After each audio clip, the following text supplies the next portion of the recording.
Good morning, gentlemen. This is John Hall and Mike Clark, and we're excited to come to you this morning and have another study in the true measure of a man. This will be chapter 3. We did chapter 1, which was the persona.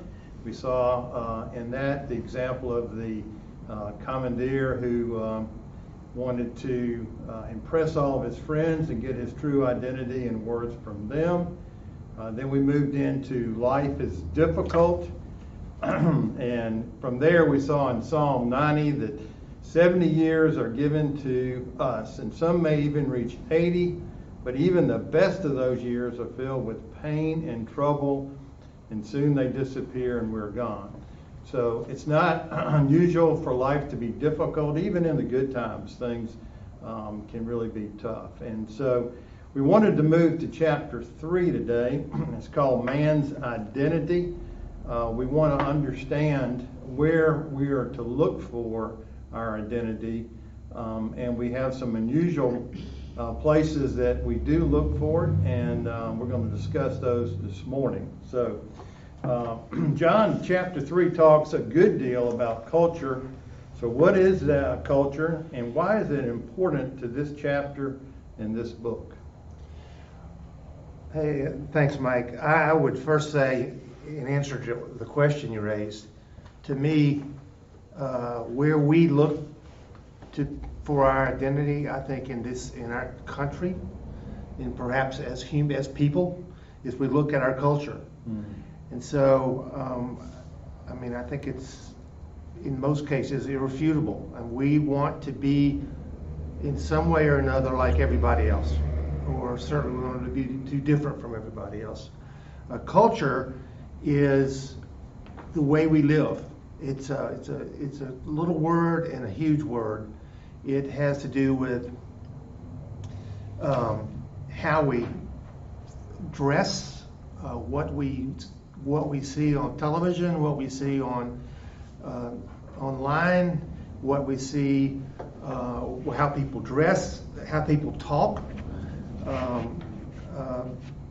I would say there's some good things in our culture.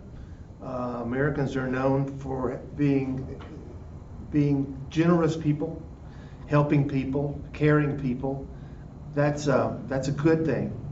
But I as a father and as a caring person, I think I'm very concerned at our culture. I'll look at what I see when I'm watching ESPN, or when I'm seeing the way people dress or don't dress or barely dress. That's a part of the culture that, to me, sends a bad signal out to the rest of us. And unfortunately, it's not unusual, it's not rare to see things or hear things or even think things that perhaps are not pleasing to God's eyes. But I think that if you look at it, who we are as a culture, that's another way of using that word, that's unfortunately who we are, what we are, and I guess I haven't said it, how we are. Why are we the way we are? Why do people talk trashy? Why do people dress in inappropriate ways? Why do people do things that don't set a good example for others? And I think it's because the culture is a very powerful thing. It's how we live, how we think, how we act, and in following it, we oftentimes do not get to the right place. Right. We are actually getting somewhere that we see it, we hear it, we pick up on it, we do it, we all do it, but it's something we need to work on and be aware of because of the negative impact it can have on every one of us. Don't you think, too, also the rewards in our culture for things like that, almost like the trashiest TV show gets the highest rating, so everybody wants to be trashier than the last guy, or if one of them is more risque than another show, then each one tries to outdo the other, and they get rewarded for that. And I think our culture today rewards that much more so than maybe when I was small growing up. So There's no, yeah, it's as old as you are for sure. But no, we're the same age. But yes, I mean, I've heard before, and I think it's true, that there are movies that are produced where one of the goals of the producer is to get an R rating. yeah, They don't want a PG rating, right. because the R rating gets more attention and gets Viewers. more attention from the audience. It gets more viewers. You're Right. right. I got you. Well, I think one of the things that also that we have to look at is, who is our audience that is out there who is defining these things? Who defines my worth, your worth? We may be surprised at all the different people who make up our audience in the past.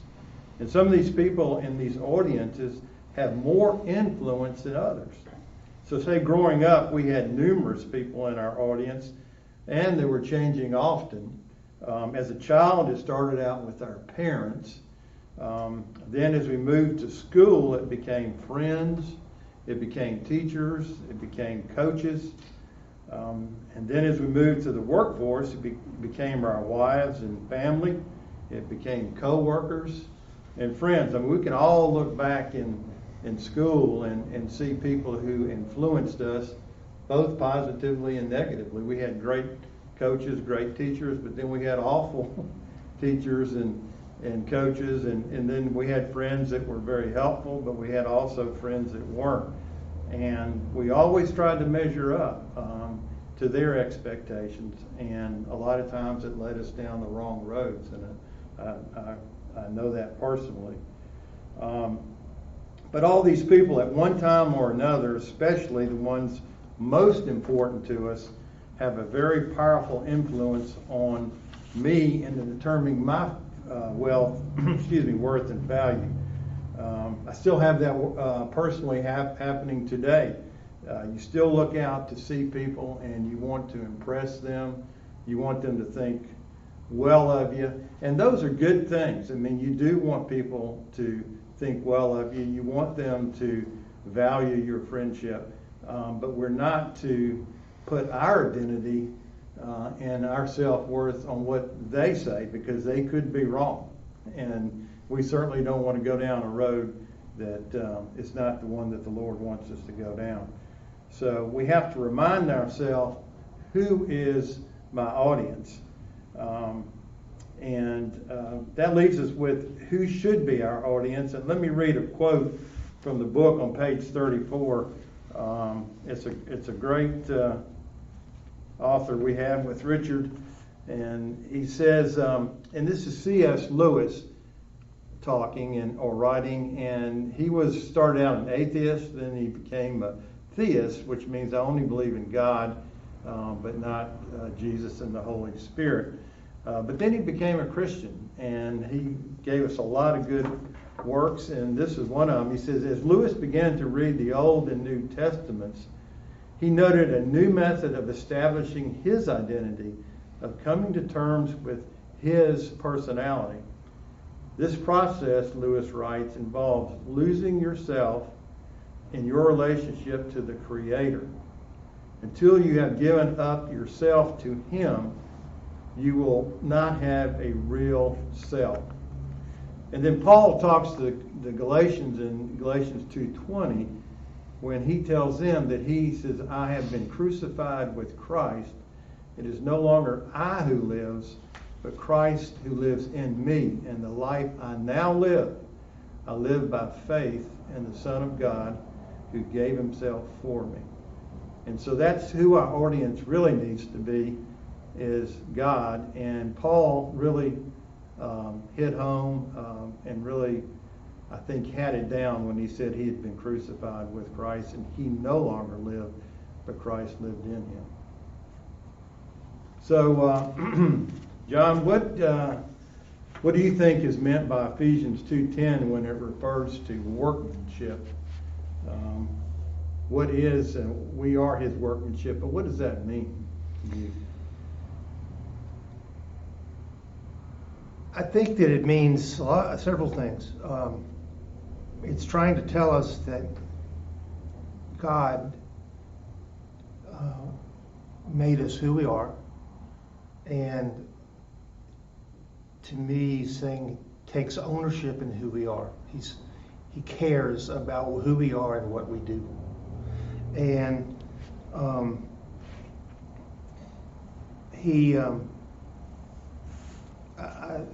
I've had men before ask me, well, I'm just one person. I'm just an inmate. I'm just that. I'm just that. Why would God care about me? Why does he care what I do? And I think this is in this book where it is to say, because God created you, he cares about you, he loves you, and he wants you to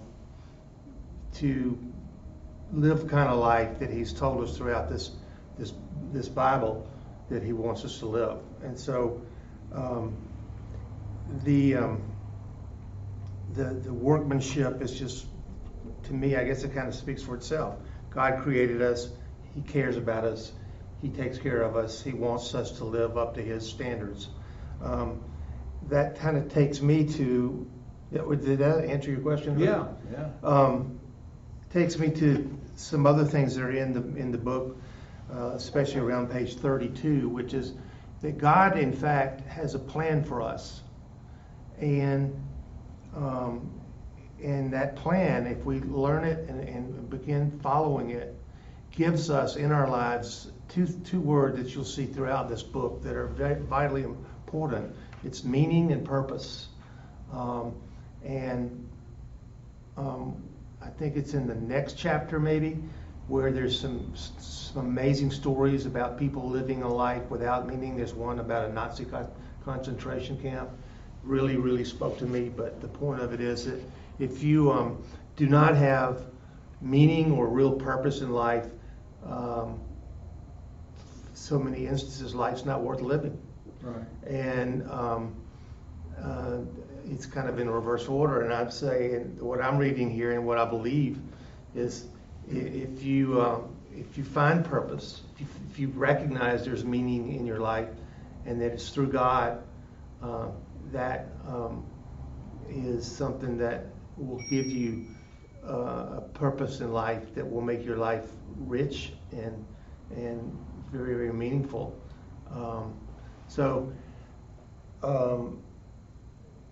I wanted to point out a word that's in this chapter that I think we overlook sometimes. I'm not sure we're going to get to it. I don't know why. It's the word of transformation. And transformation is a word in this context. I asked my guys a few months ago, do you ever remember when you were a kid having a transformer?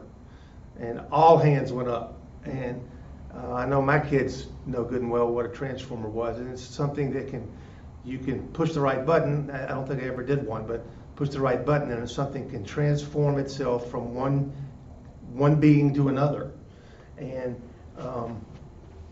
that is one of the things this book's trying to lead us to, is the idea that we can, in fact, be transformed in our life from where we are to a better place if we have the faith and the knowledge of what it is would take to do that, have the faith to do it.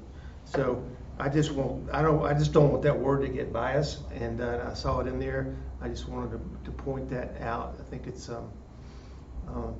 and I just also talking about a meaning and a purpose. This does not mean you're a choir boy. It's a life of meaning that is, I'm not sure I can even say this right.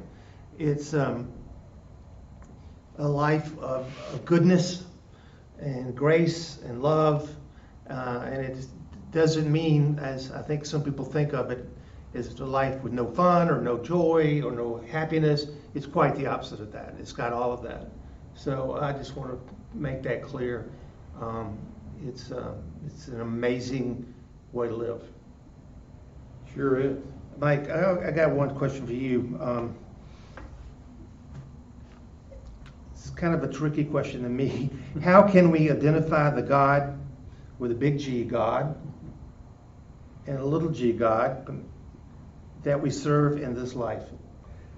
Yeah, that's something that I kind of struggle with each day, is trying to determine, who is the God of my life. And one way we define that or look at that, at least I do, is what do I focus on, each day?